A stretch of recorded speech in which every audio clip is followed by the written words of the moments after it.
Chapter 3. Why did God create evil? To a state of peaceful coexistence, and more than that, the communist countries opened their doors to American capital. And the contradictions in capitalist society did not escalate into the bankruptcy predicted by Karl Marx. On the contrary, the capitalist economy flourished, and discord and disagreement emerged within the socialist camp itself. All of Marx's calculations were mistaken, indicating the error of his deterministic method. And we have seen the struggle of the age that moves history, which is the non-class struggle between China and Russia, and not the class struggle that Marx made the title of his method. These are all evidences of the failure of materialist thought in understanding man and history, and its stumbling in calculating the future. And all this came as a result of a fundamental error, that materialist thought imagined man as a fly in a web of determinisms, and forgot completely that man is free and that his freedom is a reality. As for the talk of the materialists about the rule of the environment, society, and circumstances, and that man does not live alone, nor does his freedom move in a vacuum, we say in response to this talk, the rule of the environment, society, and circumstances as components of individual freedom confirms the dialectical meaning of this freedom and does not negate it. For individual freedom does not affirm itself except in face of resistance that displaces it. But if man were to move in a vacuum without resistance of any kind, he would not be free in the understood meaning of freedom, because there would be no obstacle for him to overcome and through which to affirm his freedom. Why did God create evil? Music. My companion said sarcastically, "How can you claim that your God is perfect, merciful, and compassionate, and generous and kind, when He has created all these evils in the world, sickness, old age, death, earthquakes, volcanoes, microbes, poison, intense heat and cold, and the pain of cancer that does not spare the newborn child, nor the aged elder? If God is love, beauty, and goodness, then how could He create hatred, ugliness, and evil?" The problem raised by my companion is among the fundamental problems in philosophy. Schools of thought have been divided over it, and opinions have differed concerning it. And we say that God is entirely mercy and entirely good, and that He does not command evil, but He permits it for a wisdom. Say, indeed, God does not order immorality. Do you say about God that which you do not know? God commands only justice, love, beneficence, pardon, and goodness, and He is pleased only with what is good. So why does He let the oppressor oppress, the killer kill, and the thief steal? Because God willed us to be free, and freedom necessitated the possibility of error. And there is no meaning to freedom without us having the right to trial and error, right and wrong, and free choice between disobedience and obedience. It was within God's power to make us all good by compelling us to obey by force. But that would have necessitated stripping us of our freedom of choice.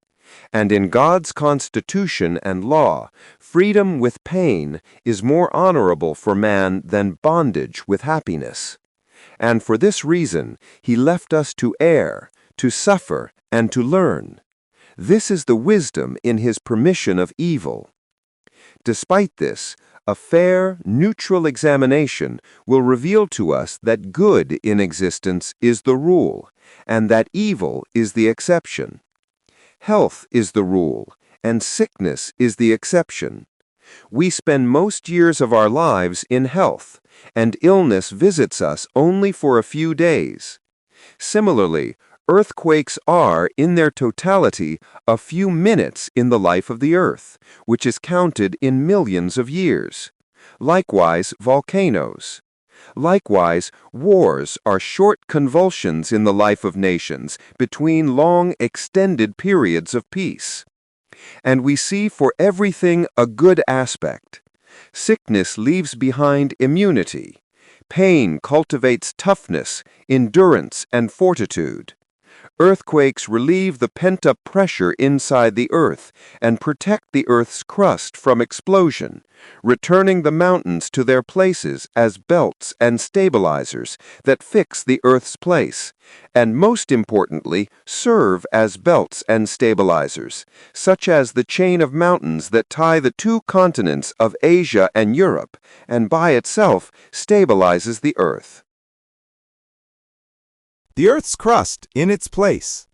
Volcanoes bring forth hidden, buried minerals and wealth, and cover the Earth with fertile volcanic soil. Wars merge nations, cross-pollinate between them, and gather them into blocs and alliances, then into a League of Nations, then into a Security Council, serving as a global court for dispute and reconciliation. The greatest inventions emerged during wars. Penicillin, the atom, missiles, jet aircraft, all of them emerged from the crucible of wars. From the snake's venom comes the antidote.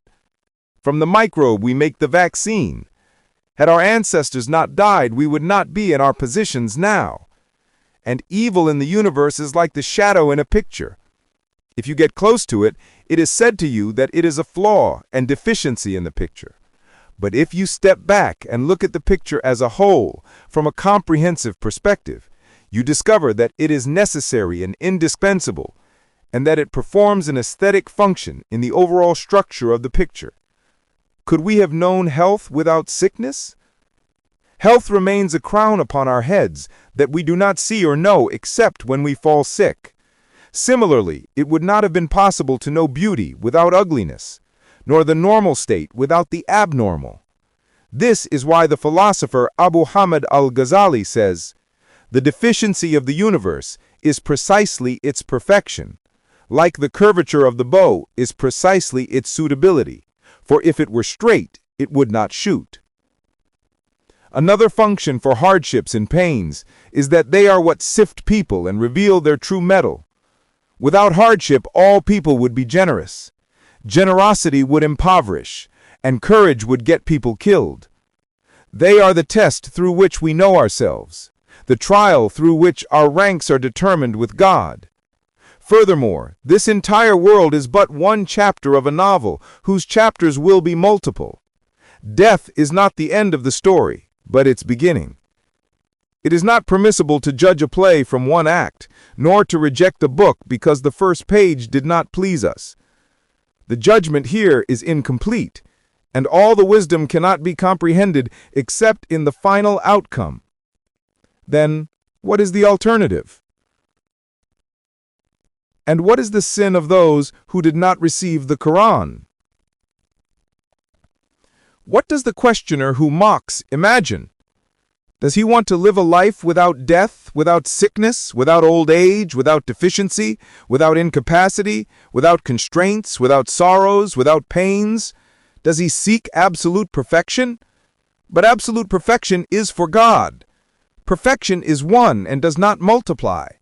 Why would it multiply, and what would it lack that it would find in another other than itself? The meaning of this is that our friend will not be satisfied except by being God himself, and that is the essence of arrogance. Let us mock him in turn, him and his like, who are never pleased with anything. Those who want it to be paradise, what have they done to deserve it? What has our friend contributed to humanity to make of himself the one, the omnipotent God who says to a thing, be, and it is? Indeed, my grandmother is more intelligent than the professor, the doctor graduated from France, when she says with simplicity, "Good is from God, evil is from our own souls." They are few words, but they are a faithful summary of the entire problem. For God sent the winds and made the river flow, but the ship's captain overloaded his ship with people and goods beyond its capacity, so it sank. Then he went on to blame God and destiny. What is God's fault? He sent the winds as favorable and made the river flow for good. But the greed and covetousness of souls is what turned this good into evil. How truthful are these words? Beautiful, good words. Good is from God, evil is from our own souls.